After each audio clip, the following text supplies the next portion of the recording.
L'ange du Seigneur lui apparut au milieu d'un feu qui sortait d'un buisson. Exode 3:2. On sait comment Moïse fut contraint de s'exiler dans le désert du Sinaï pour échapper aux représailles du Pharaon. Ému par les mauvais traitements infligés aux Hébreux, il avait tué un Égyptien, mais ses frères de race ne lui reconnaissaient pour autant aucun droit à se mêler de leur affaire.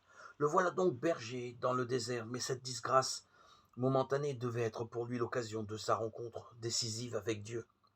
Dans un étrange buisson en feu, l'ange du Seigneur lui apparut dans une flamme de feu. Du milieu du buisson, Exode 3:2. Moïse s'approche, s'étonne. Pourquoi le buisson brûle-t-il sans se consumer? Alors Dieu se révèle. J'ai vu la misère de mon peuple en Égypte et je l'ai entendu crier sous les coups de ses chefs de corvée. Oui, je connais ses souffrances. Je suis descendu pour le délivrer. Va, je t'envoie. Exode 3:7. La première découverte que Moïse a faite au Sinaï, c'est donc cette présence intense de Dieu au cœur de la détresse des hommes.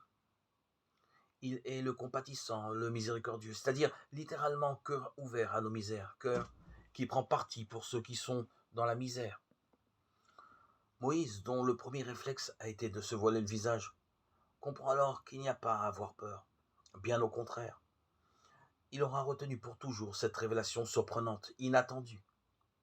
Et c'est là qu'il a puisé l'incroyable énergie qui a fait d'un homme seul, exilé, rejeté par tous, le meneur infatigable que l'on sait, et le libérateur de son peuple. Le secret de sa force, il sait que Dieu lui-même mène l'entreprise. Désormais, la découverte du Dieu du buisson ardent devait être, à jamais, le socle de la foi d'Israël.